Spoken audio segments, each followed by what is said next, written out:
Express news Bharat देख रहे हैं आप। मैं हूं आपके साथ सुरभि। रुक करते हैं देश प्रदेश की कुछ बड़ी खबरों की ओर। इन दिनों पूरे भारत में नवरात्रों की धूम है। जगह जगह रामलीलाओं का मंचन हो रहा है और आज हम देश की राजधानी दिल्ली की बवाना विधानसभा के रोहिणी सेक्टर 23 में सनातन संस्कारम नाम की संस्था की तरफ से भव्य रामलीला और दशहरा महोत्सव का आयोजन भी किया जा रहा है। प्रथम वर्ष के बावजूद इस रामलीला में ऐसी बहुत सारी विशेषताएं हैं जो बाकी रामलीला से बिल्कुल अलग पहचान बनाती हैं। इस सनातन संस्कारम संस्थान के मुख्य प्रेरणा स्रोत दिल्ली सरकार के कैबिनेट मंत्री और दिल्ली बवाना विधानसभा विधायक रविंद्र सिंह इंद्रराज हैं और संस्थान के अध्यक्ष कपिल अग्रवाल ने कहा कि यहां नई तकनीक के साथ मंचन किया जा रहा है। मंचन के लिए करीब 150 फीट लंबा और 60 फीट चौड़ा भव्य मंच बनाया गया है, जिस पर करीब 20 फीट ऊंची एलईडी लगाई गई है और यहां 7,000 दर्शकों के बैठने के लिए उत्तम व्यवस्था भी की गई है, क्योंकि हर रोज काफी भी वीआईपी का आना होता है। ऐसे में सुरक्षा की दृष्टि से भी काफी बंदोबस्त किए गए हैं। पूरे एरिया में 125 सीसीटीवी कैमरे, 100 से ज्यादा निजी गार्ड और बाउंसर्स के साथ दिल्ली पुलिस के जवान बड़ी संख्या में तैनात हैं। इतना ही नहीं, पहली रामलीला होने के बावजूद भी लोगों का उन्हें भरपूर सहयोग मिला है और हजारों की संख्या में लोग रामलीला मंचन के साथ मेला और नामचीन फूड स्टॉल का भी जमकर लुत्फ उठाने आ रही है और लोगों की ये भीड़ दिन प्रतिदिन लगातार बढ़ती ही जा रही है।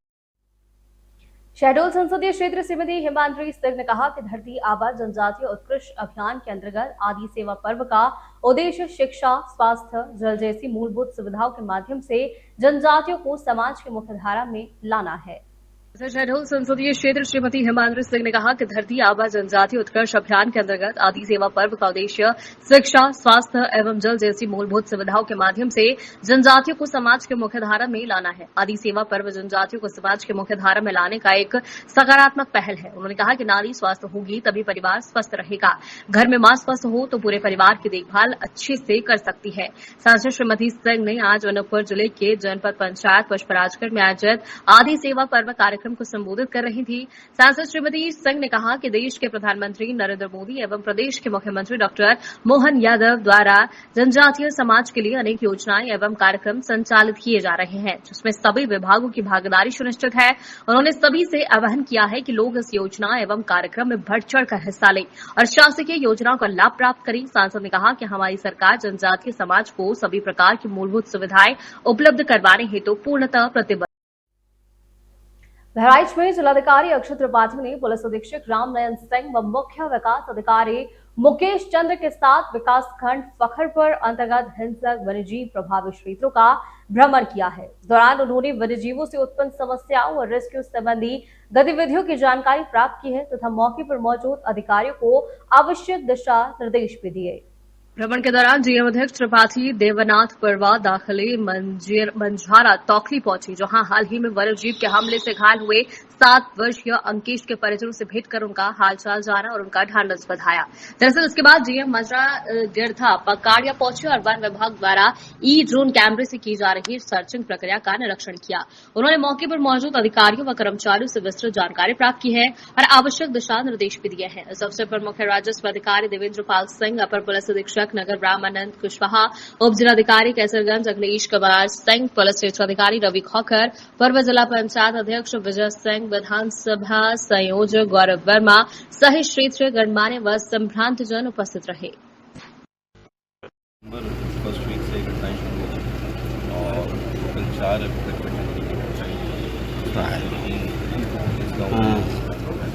कार्रवाई कराई जाती है। वन विभाग की टीमें लगी हुई है, उसमें थर्मल ड्रोन भी लगा हुआ है, ड्रोन लगे हैं, कई जगह भी लगे हुए हैं और पकड़ने के लिए कार्रवाई लगी है। उसके अतिरिक्त स्कीमें और लगा रखी हैं जो लोगों को अवेयर कर दी है कि ऐसे समय में छोटे बच्चों को अपने घर में रखें। उसके अतिरिक्त जो कि 5 साल के छोटे बच्चे हैं उनका पूरे गाँव का सर्वे, कौन बच्चे घर में है, पंखे में है, दरवाज़ा है, नहीं है, बस्ती में है, उसके आधार पर फोकस कार्रवाई उन लोगों को भी कराई जा रही है कि जब तक वन विभाग द्वारा ये आगामी आने वाले दिनों में कार्रवाई पूरी नहीं कर दी जाती है, पकड़ लिया जाता है, तब तक बच्चों को सुनिश्चित मिल जाए कि प्रक्रिया काफ़ी नहीं है और उसमें उनका हाईलाउट बन जाता है। बाकी पिछले दिनों में कई बार रहा है कि हम दोस्त पहुँचे, बट आगे प्रयास जारी है कि जल्दी तौखली गाँव के देवनाथपुरवा में एक वन्य जीव की घटना हुई छोटे बच्चे के साथ, बट बाय गॉड्स ग्रेस बच्चे की स्थिति ठीक है। अब मेडिकल कॉलेज में इस समय वो भर्ती है और उसका उपचार किया जा रहा है और उसी के फॉलोअप में जो वन विभाग की टीम कार्य कर रही है यहाँ पे उसको देखने के लिए और 5 साल से छोटे बच्चों के घरों पे ड्यूटियाँ लगा के ये व्यवस्था कराने के लिए कि जब तक ये प्रकोप खत्म नहीं होता तब तक बच्चे अंदर है, इसकी व्यवस्था भी देखी जा रही है। बाजोटी प्रखंड के बीबीपेसरा गांव के मंदिर के निकट इफ्को गया के द्वारा इफ्को नैनो उर्वरक प्रयोग जागरूकता कार्यक्रम के अंतर्गत कृषक गोष्ठी का आयोजन किया गया है। कार्यक्रम में बीबीपेसरा गांव के दर्जनों किसान मौजूद रहे। इफ्को गया के मैनेजर दिलीप कुमार ने किसानों को nano urea, nano DAP, nano zinc, nano copper व इफ्को सागरिका के प्रयोग की जानकारी विस्तार पूर्वक दी गई है। साथ ही किसानों को फसलों में होने वाले बीमारी की जानकारी बहुत अच्छे से तरीके से दी गई है। किसानों को इफ्को के नैनो उर्वरक का प्रयोग कर किसान अपनी फसल में लगाने वाले लागत को भी कम कर सकते हैं। इसकी पूरी जानकारी किसानों को दी जाएगी। इस मौके पर मौजूद प्रमुख लोगों में इफ्को में प्रशिक्षु राहुल कुमार झा, चंदन कुमार, पत्सुका पैक्स के प्रबंधक ब्रजेश सिंह यादव, पूर्व पैक्स अध्यक्ष व समाज सेवी सतीश कुमार सिंह उर्फ लाल सिंह, रवि कुमार, मगध कृषि केंद्र सौंप के उमेश प्रसाद समेत दर्जनों किसान मौजूद रहे। इसलिए किसानों की जिम्मेवारी भी है कि यूरिया खाली नहीं करना है और जो जिन चीजों की जरूरत है फसल में उन चीजों का भी उपयोग करना है। इससे क्या होगा कि अल्टीमेटली जो फसल है उसमें जिंक और कॉपर आएगा और जिससे कि ये सारी जो बीमारियां हैं वो भी दूर होंगी, इंसानों में भी। ये बात समझ गए? चलिए 1 ml प्रति लीटर पानी में इसका उपयोग करना है, दोनों का 1 ml, ठीक है। ये 100 ml का बोतल है, 100 ml का ये है, तो 100 ml से 1 एकड़ में आप छिड़काव कर सकते हैं। ये 100 ml का है, 1 एकड़ में छिड़काव कर सकते हैं। 100 ml 1 एकड़ कैसे हुआ? नरसिंहपुर पुलिस द्वारा अवैध मादक पदार्थों के खिलाफ चलाए जा रहे ऑपरेशन ईगल क्लो के तहत करेली थाना पुलिस को एक और बड़ी सफलता हाथ लगी है। जिले में नशा तस्करों की कमर तोड़ने के लिए पुलिस लगातार सक्रिय है और इसी कड़ी में करेली पुलिस ने 2 आरोपियों को गिरफ्तार कर अवैध मादक पदार्थ जब्त कर लिया है। नरसिंहपुर पुलिस द्वारा चलाए जा रहे अवैध मादक पदार्थ के खिलाफ ऑपरेशन ईगल क्लो के अंतर्गत अवैध मादक पदार्थ के खिलाफ करेली पुलिस को बड़ी सफलता मिली है। दरअसल जिले में नशा तस्करों पर शिकंजा कसने के लिए नरसिंहपुर पुलिस लगातार मुहिम चला रही है। इसी कड़ी में करेली थाना पुलिस ने कार्यवाही करते हुए 2 आरोपियों को गिरफ्तार कर लिया है, जिसके पास 134 लीटर अवैध शराब जब्त कर आरोपियों को पुलिस ने पकड़ लिया है। पुलिस द्वारा अलग अलग कार्यवाही में एक आरोपी से 7 लीटर अवैध शराब और दूसरे आरोपी से 74 लीटर अवैध शराब जब्त की गई है। पुलिस ने प्रेस वार्ता में पत्रकारों को दी गई जानकारी के आरोपियों के खिलाफ अपराध पंजीकृत कर न्यायालय में पेश कर दिया है।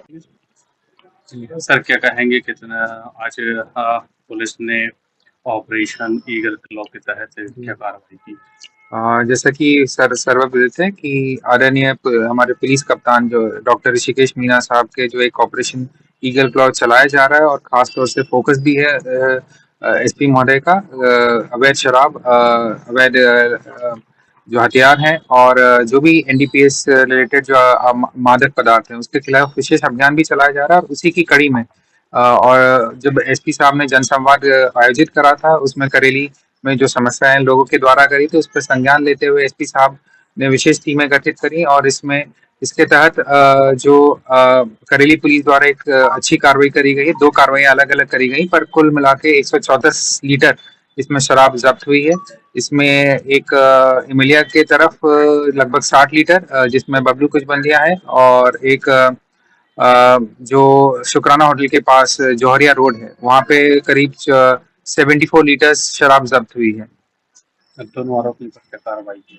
अब इसमें 34 दोनों के खिलाफ 34 जो आबकारी एक्ट के खिलाफ प्रकरण पंजीबद्ध करा गया है और इसमें और भी प्रभावी जो इनसे लिंक है, जो इनके सूत्रधार हैं, जहां अगर अवैध शराब की बिक्री होती है कंटिन्यूसली वहां पे और प्रभावी कार्रवाई की जाएगी। देश प्रदेश की बड़ी खबरों में फिलहाल इतना ही। देखते रहिए एक्सप्रेस न्यूज भारत, जिद सच दिखाने की।